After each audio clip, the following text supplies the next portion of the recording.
the countdown. We have liftoff. Welcome back to the channel. I'm Jason. And I'm TC. Last few weeks, we've been attempting to talk about a new constitutional convention. The last constitutional convention was back in 1787, and that's the only one that's ever happened. And at some point, we're going to address the history of that because that's been some interesting research. But go ahead. It's a tough thing because the last one was in 1787. So it's like, how do we do it? The Fifth Amendment, or the Fifth Article, talks about that we can do it, but nobody's ever done it. So how does it happen? There's a lot of movements out there that are talking about having a constitutional convention, and the question then becomes is how do you control it?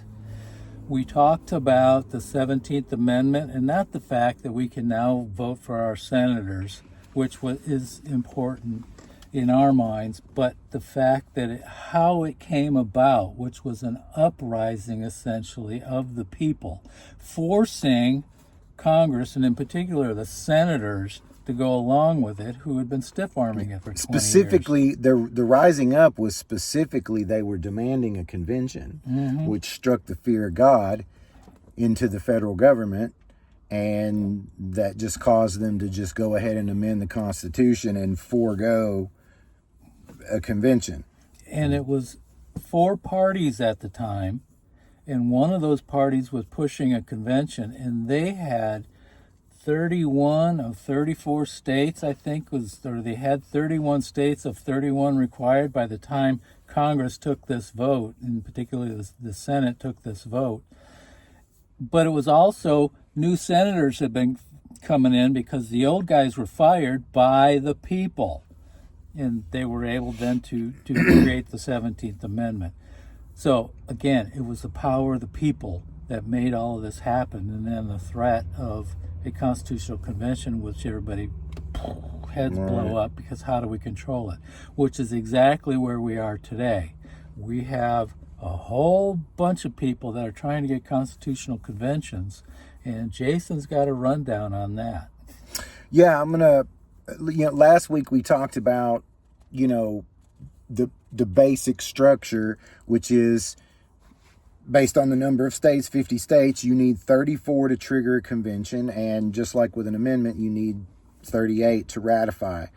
I'm going to give you some exact lists here. So I got this, probably the largest organization that is making an effort to call for a convention is the Convention of States organization, is properly named. And I would encourage you just right out of the gate. I'll do that in a minute. What the Convention of States organization is calling for is an Article 5 Convention of the States to make proposal that to limit the power of and jurisdiction of the federal government, to impose fiscal restraints on the federal government, and to place term limits on all federal officials. I think most of us can agree that those are all worthy causes. Especially the money side of it. Yeah, that is their agenda. So here are the states that have passed legislation in both houses and are ready to go. They're state legislation. Yes, state legislations. Georgia, Alaska, Florida, Alabama, Tennessee, Indiana, Oklahoma, Louisiana, Arizona, North Dakota, Texas, Missouri, Arkansas, Utah, Wisconsin, Nebraska, West Virginia, and South Carolina. That's 19 states that have legislation passed in both houses, ready to go. Remember, we need 34. And the earliest one was Georgia in 2014? Yeah, so 2014 is when all of this started. So if history rhymes, we're 11 years in right now, and it was 20 years, wasn't it, that the federal government held off in the early 1900s.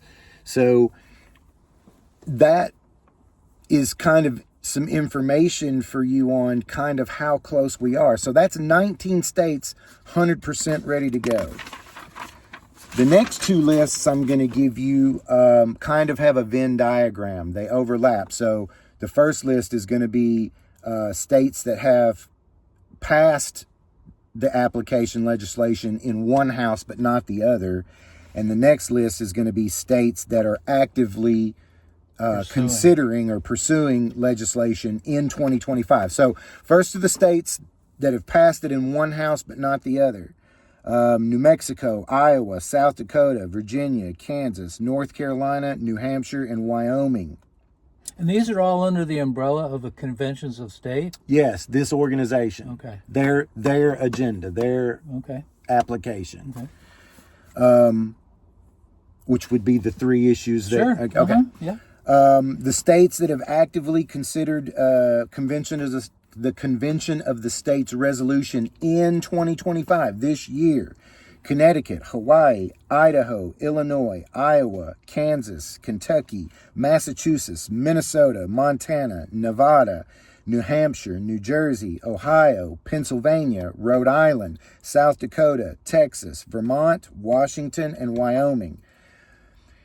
Any combination of these lists, the first one that I read and the combination of these, is not only enough states to trigger a convention, it's enough to ratify whatever would be discussed at that convention.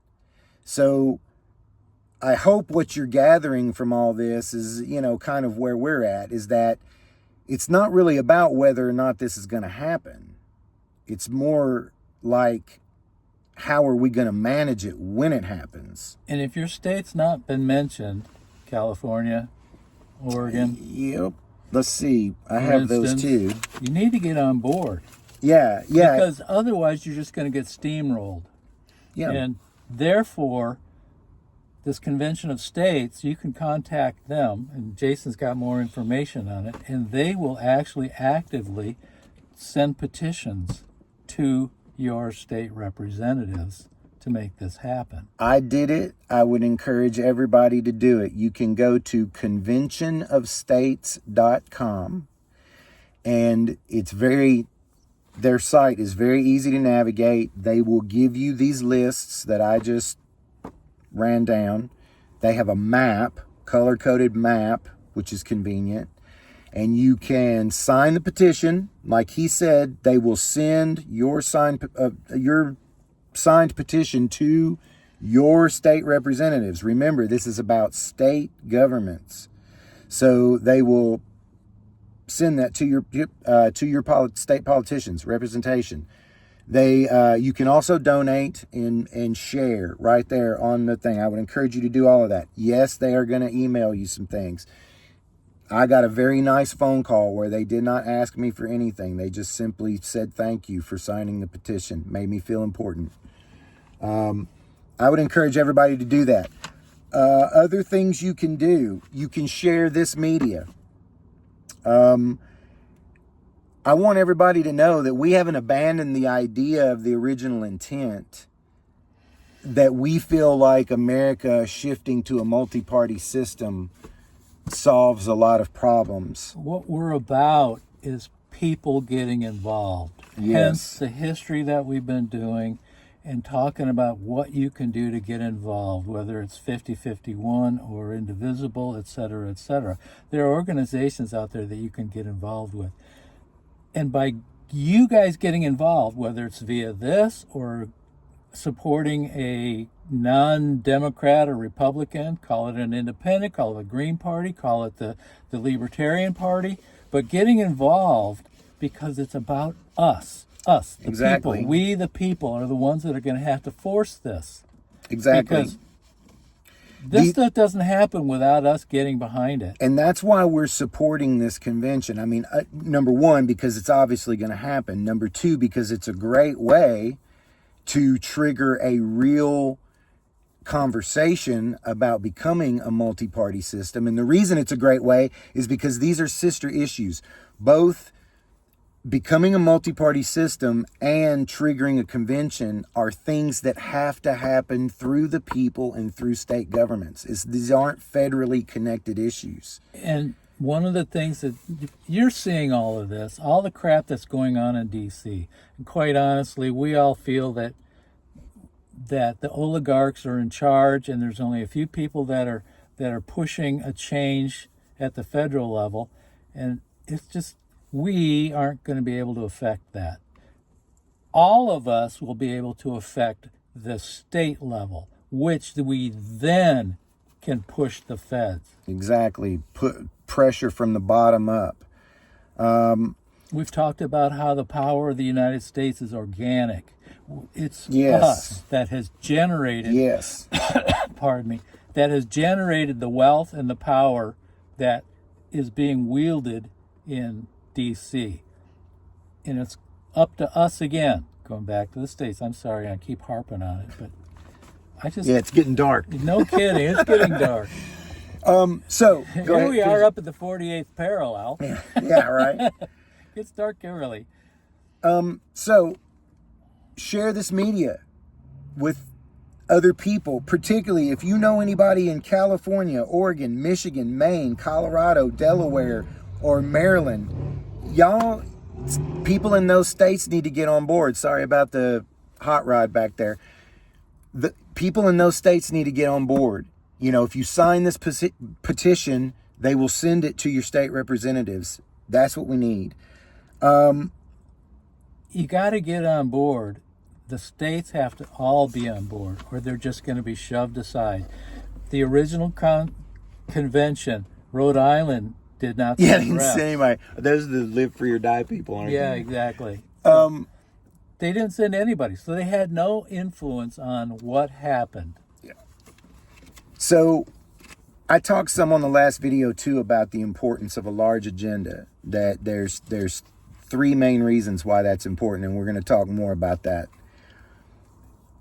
It is our hope to try and generate a mock guidance for what we think is constitutionally wrong with our government right now. Things that we feel, I mean, personally, I think most of it is that we've just outgrown a lot of that foundational language. But we're going to try and come up with things that we think are rational guidance for choosing these people, for, things in discussion.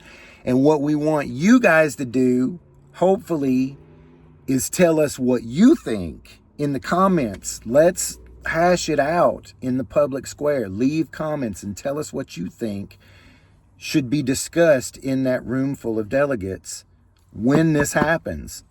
Subject. What needs to be discussed? Subjects. Perfect. But we'll start next week. We'll lay out a subject can we talk about judiciary? Yeah.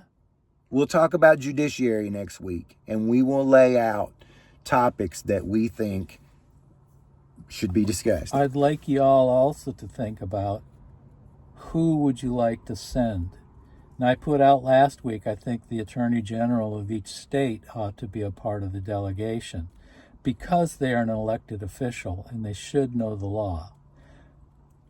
Each state at the original convention, there were no limits on the number of people they could send because each state had a single vote. So they had to agree. Make an assumption that the Attorney General, and again, it's a big assumption, make an assumption that the Attorney General is going to be leading the delegation. Who would you like to have on that delegation? And how would they be chosen? Would it be the mayors of the towns? Again, elected officials.